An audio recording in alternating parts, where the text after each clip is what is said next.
వార్తలు సమర్పిస్తున్నవారు sun valley high school Bhupalpalli, Raman day and residential campus Madikonda. First class నుండి 10th class వరకు. Shine group of schools nursery to 10th class, day, semi residential and residential. A unique milestone in the world of education. Warangal First Real International School.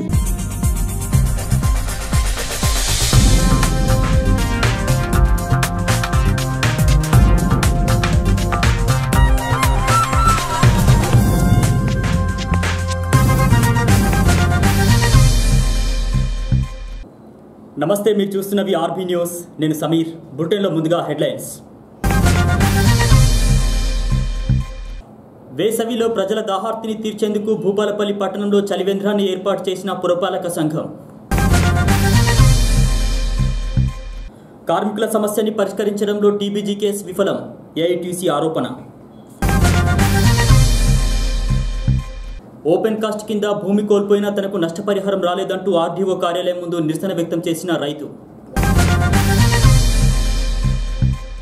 కార్మికుల సమస్యల్ని గుర్తింపు సంఘంగా గెలిచిన TBG case పూర్తిగా అశ్రద్ధ చేయడం జరిగిందని ఏఐటీసీ అధ్యక్షులు గట్టయ్య ఆరోపించారు. ఈ మేరకు జయశంకర్ జిల్లా కేంద్రంలో వారు మీడియాతో మాట్లాడారు.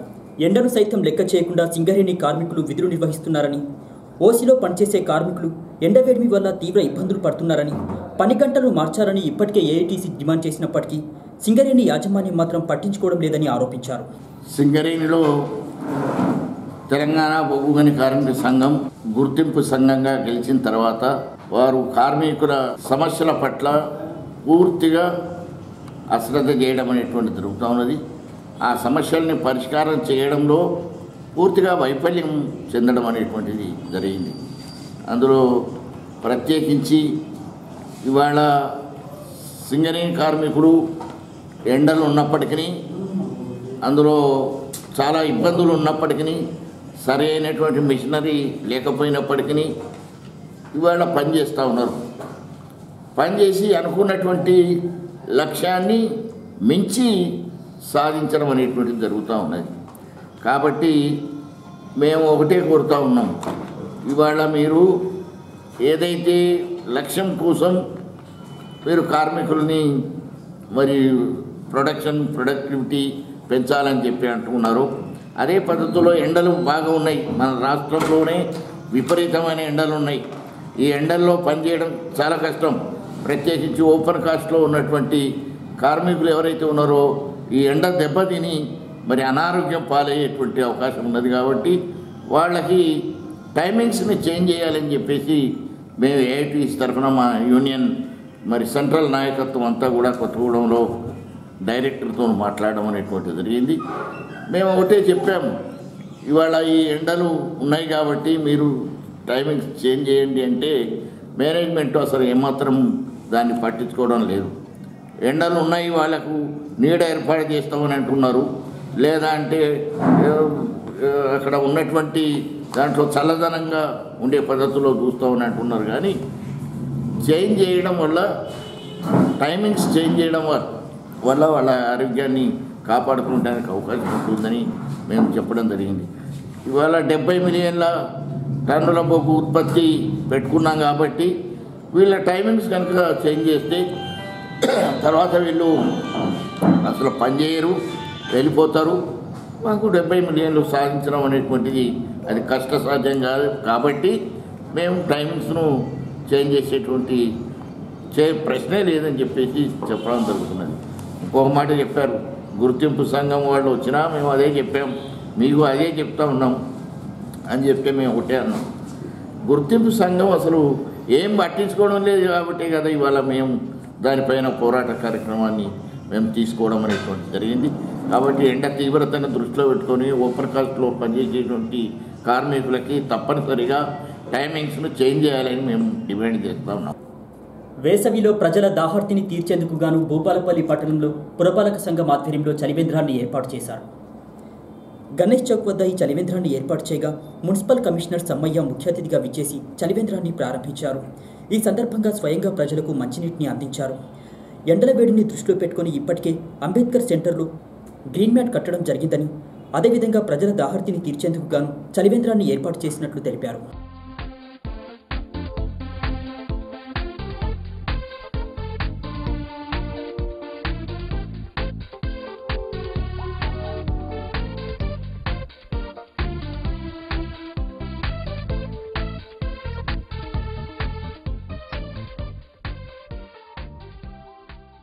ఇక్కడ వచ్చేసరికి ఎండ అంటే బాగా ఉంది అంటే భూపాలపల్లిలో.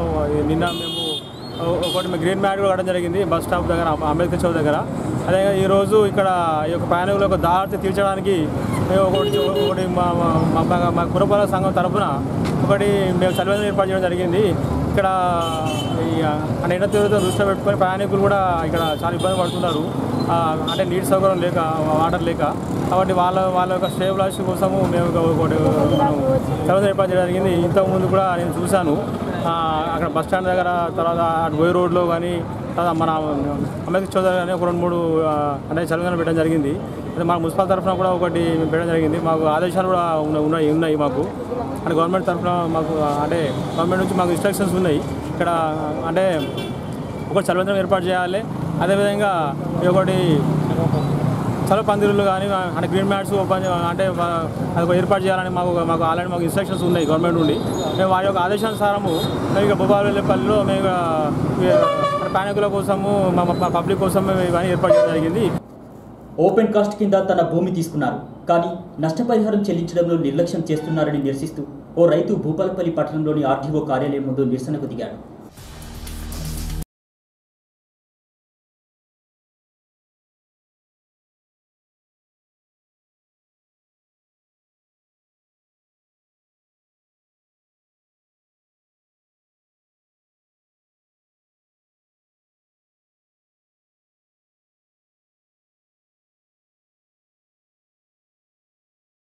(2008) సింగరేణి యాజమాన్యం ఓసీ కింద తన భూమిని మామిడి తోటను తీసుకున్నారని, అయితే 10 సంవత్సరాలు గడిచినప్పటికీ ఇప్పటి వరకు నష్టపరిహారం చెల్లించలేదని రైతు దంపతులు అంటున్నారు. సింగరేణి యాజమాన్యాన్ని అడిగితే ఆర్డీఓ కార్యాలయానికి డిపాజిట్ చేశారని చెప్తున్నారని, ఆర్డీఓ కార్యాలయం చుట్టూ తిరిగినా తనకు ఇప్పటి వరకు నష్టపరిహారం రాలేదని నిరసిస్తూ ఆర్డీఓ కార్యాలయం ముందు రైతు కనకరాజు దంపతులు నిరసన వ్యక్తం చేశారు. ఇప్పటికైనా తనకు తగిన న్యాయం చేయాలని రైతు దంపతులు వేడుకుంటున్నారు. 1 సింగరేణి ఓపెన్ కాస్ట్ కింద 2008లో మా భూమి పోయింది. దానికి అప్పటి నుంచి ఇప్పటిదాకా కూడా పరిహారం ఇవ్వలేదు. ఆర్టీఓ ఆఫీస్ చుట్టూ తిరిగినా దానికి పరిహారం ఇంతవరకు పరిష్కారం దొరకలేదు. సింగరేణి వాళ్ళు ఏమో మేము ఆర్టీఓ ఆఫీస్లో డిపాజిట్ చేసినాం కాబట్టి మీరు వాళ్ళు అడుక్కోండి, మాకు సంబంధం లేదని వాళ్ళు అడిగితే వాళ్ళు చెప్తున్నారు.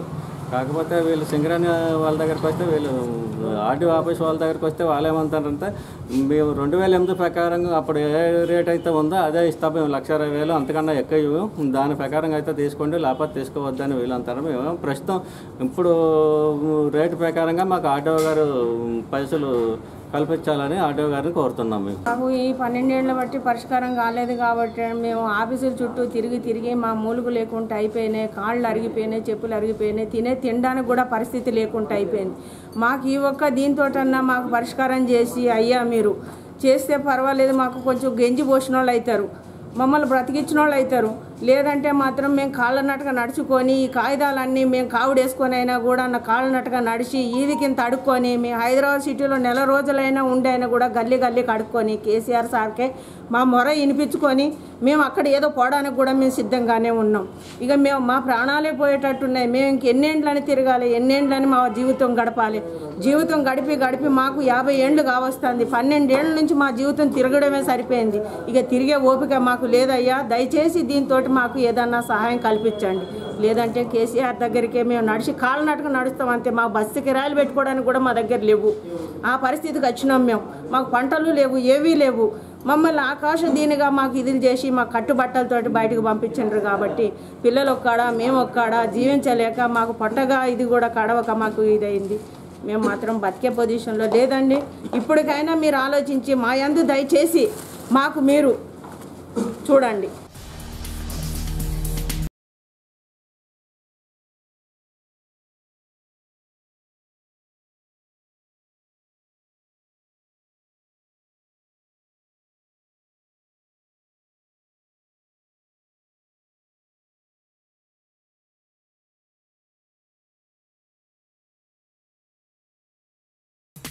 ఈ నెల 23న జరగనున్న లోక్సభ ఎన్నికల ఫలితాల సందర్భంగా సిబ్బందికి RDO Venkatachari counting training program నిర్వహించారు. కాగా ఈ ట్రైనింగ్ ప్రోగ్రాంకి నియోజకవర్గానికి సంబంధించినటువంటి తహసీల్దార్లు అదేవిధంగా కౌంటింగ్ స్టాఫ్ హాజరయ్యారు.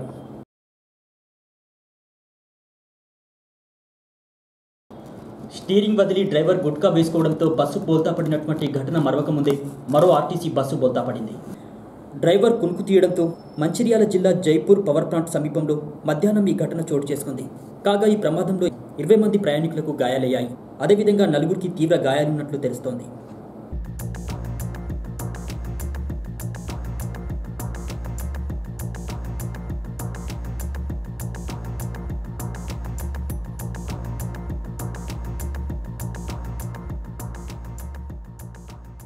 రాష్ట్ర ప్రభుత్వం ఎంతో ప్రతిష్టాత్మకంగా నిర్మిస్తున్న కాళేశ్వరం ప్రాజెక్టుకు సంబంధించి జూలై చివరి నుంచి గోదావరి జలాలను ఎత్తిపోయాలని సీఎం కేసీఆర్ అధికారులను ఆదేశించారు. గోదావరి జలాల్లో తెలంగాణకు ఉన్నటువంటి వాటాను సంపూర్ణంగా వినియోగించుకోవాలన్నారు సీఎం కేసీఆర్. 6 నెలల పాటు నీటిని నిర్విరామంగా ఎత్తిపోయాలన్నారు. 45 లక్షల ఎకరాలకు నీటిని అందించాలని కోరారు. రోజుకు 2 టీఎంసీల చొప్పున నీటిని ఎత్తిపోయడానికి 3800 మెగావాట్లు, అదేవిధంగా 3 టీఎంసీల నీటిని లిఫ్ట్ చేయడానికి మొత్తం 6100 మెగావాట్ల విద్యుత్ అవసరమని సీఎం కేసీఆర్ తెలిపారు. అయితే కావాల్సినంత విద్యుత్ని సమకూర్చుకోవాలని, దీనికి సంబంధించి ఖర్చులను ప్రభుత్వమే భరిస్తుందన్నారు.